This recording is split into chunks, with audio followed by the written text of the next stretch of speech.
días, familia. Aquí seguimos un día más, una mañana más de miércoles para seguir compartiendo y estudiando la bendita y la poderosa palabra de nuestro buen Dios.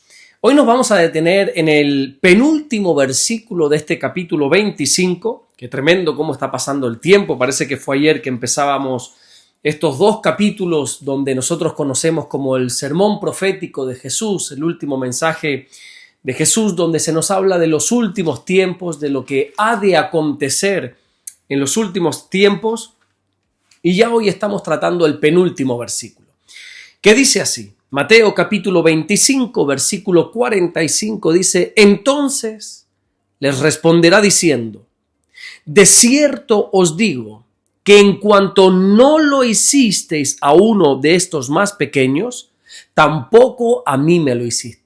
Mira, para ponerte rápidamente en contexto, te diré que lo que estamos tratando, lo que estamos viendo es ese momento en el que Jesús ha de venir para sentarse en su trono de gloria, y en ese momento hará una separación entre todas las personas.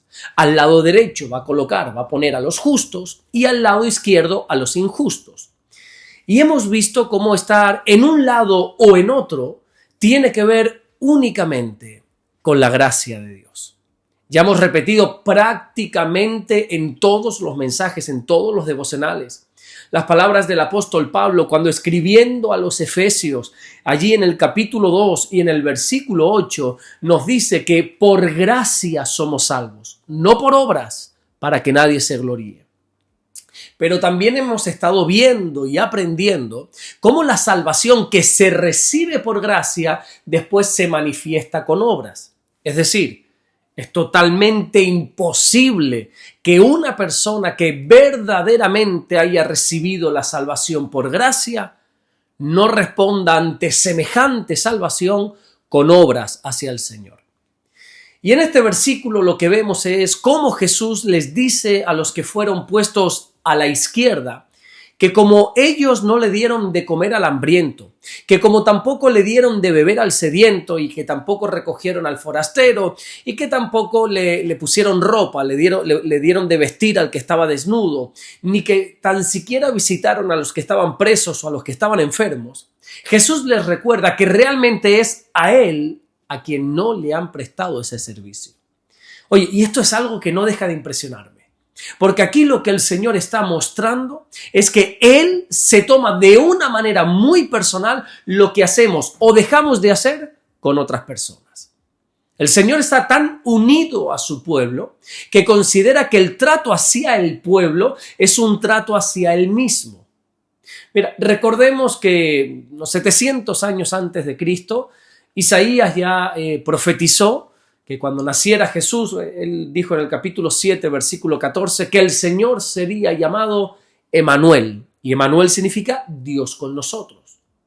Jesús está con nosotros a tal grado que se toma de una manera personal el trato que le damos a su pueblo. De hecho, la Biblia presenta a la iglesia como un cuerpo. Y Pablo dice en diferentes versículos, como por ejemplo cuando él escribe su carta a la iglesia de Éfeso en el capítulo 5 y en el versículo 23, que la cabeza de ese cuerpo es Jesús. Y esto debería hacernos cambiar no solamente nuestra manera de ver a la iglesia, sino también de tratar a los demás creyentes. Porque a veces nosotros pensamos que nuestras acciones hacia otro es como que se queda simplemente en el plano horizontal. Es decir, esos actos se quedan solo entre nosotros. Pero una vez más, Jesús nos está diciendo que cada acto que hacemos a otros es algo que también trasciende al plano espiritual. Por eso tenemos que tener muchísimo cuidado con la indiferencia, en este caso a los necesitados. Y sobre todo tenemos que tener muchísimo cuidado, es más, desechar por completo el desprecio, la falta de misericordia hacia los demás creyentes. Hermano mío, es una incoherencia inmensa el decir que amamos a Jesús mientras que se desprecia a su pueblo. Es una contradicción. No se puede amar la cabeza y despreciar al cuerpo. ¿Cómo es posible que alguien diga que ame, que honre a Jesús y que al mismo tiempo esté despreciando, esté maltratando aquello que el propio Señor Jesucristo ha limpiado con su sangre. Así que aprendamos a cumplir, por favor, con excelencia el segundo gran mandamiento que existe, que es amar al prójimo como a nosotros mismos. Y sí, yo sé que es cierto que hay prójimos muy difíciles de amar. Hay prójimos que, mira, si por uno fuera, los mantendría bien lejos el resto de su vida. Pero aún así, si ese prójimo necesita de comer, de beber, de vestir, necesita ser visitado, tenemos que hacerlo, como si se lo estuviéramos haciendo al mismísimo Señor. Y cuando hacemos esto, es ahí que entonces estamos demostrando que somos maduros espiritualmente hablando. Cuando servimos incluso sin tener ganas, servir a alguien que no nos cae bien, o incluso servir a alguien que nos ha hecho algún daño, eso está a la altura de personas que han entendido lo que el apóstol Pablo dijo en su carta a los Colosenses, en el capítulo 3 y en el versículo 23, cuando enseña que todo lo que hagamos tenemos que hacerlo como si fuera para el Señor y no para los hombres. El verdadero amor cristiano se manifiesta cuando nosotros decidimos actuar correctamente, aunque nuestras emociones nos quieran llevar en dirección contraria. Por eso te animo a que sirvas aunque no tengas ganas, a que ames aunque la otra persona no se lo merezca, a que bendigas aunque te den ganas de maldecir a alguien. Hermano mío, no te canses de hacer el bien. No permitas que el mal de otros haga que tú te comportes de la misma manera. Nosotros somos diferentes.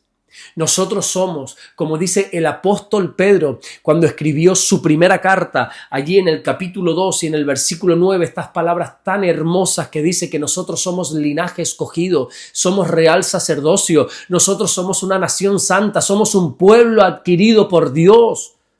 Y todos los que formamos parte de la iglesia del Señor somos diferentes. Y precisamente porque somos diferentes, también nuestras acciones ante las personas tienen que ser diferentes. El mundo solo ama a quien le ama.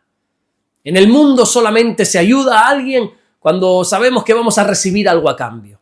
Pero en el reino de Dios las cosas no funcionan así.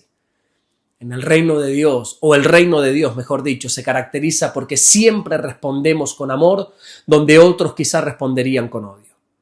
La iglesia del Señor siempre debe responder con misericordia, donde otros quizás responderían con dureza o qué sé yo, con desprecio. Y por encima de todas las cosas, todos los creyentes tenemos que responder siempre con gracia, donde otros quizás responderían con venganza. Así que, hermano mío, recuerda que la próxima vez que estés tentado a no ayudar a alguien, a no bendecir a alguien, recuerda que ese alguien es nada más y nada menos que el Señor Jesucristo. Puede ser que nuestros ojos físicos solo vean a un necesitado, a un enfermo, a un hermano que está preso o que tiene falta de ropa. Pero lo que realmente debemos aprender a ver o a discernir es a Jesús en medio de esas personas. Porque como dice el propio Señor Jesucristo en estos últimos versículos que estamos tratando del capítulo 25, todo aquello que hagamos a uno de sus hermanos más pequeños es como que se lo estamos haciendo directamente a Él, se lo estamos haciendo a Él mismo. Amén. Vamos a orar en esta mañana y vamos a darle gracias a nuestro buen Dios. Señor, te damos las gracias porque tú eres bueno. Gracias por guardarnos, por bendecirnos. Gracias porque tú nos rescataste con amor. Aún sin merecerlo, nos inundaste de tu gracia. Vino gracia sobre gracia y hemos podido conocerte y hemos alcanzado ese favor inmerecido de tu parte. Ayúdanos, Señor, a que nosotros también podamos tratar así a los demás, a que les amemos, a que les sirvamos, a que les demos de comer, de beber, de vestir, que nosotros podamos ser ese canal de bendición que tú quieres que seamos. Gracias, mi buen Dios, por todo lo que estás haciendo y gracias por todo lo que vas a hacer. En el nombre bendito de Jesús. Amén y amén. Que Dios te bendiga. Nos vemos mañana jueves, Dios mediante, para seguir compartiendo la palabra del Señor. Recuerda que esta tarde, si eres de aquí, de Fuerteventura, a las 6 de la tarde tenemos una cita, que tenemos culto de estudio bíblico, donde vamos a seguir nuestro estudio, que ya llevamos no sé si son 2 o 3 años estudiando el libro de los Hechos. Ya vamos por el capítulo 16, esta tarde voy a estar compartiendo sobre este capítulo, el capítulo 16, y si no eres de Fuerteventura, bueno, mañana, Dios mediante, volveremos a encontrarnos como cada lunes a viernes a las 7 de la mañana, hora canaria. Dios te bendiga.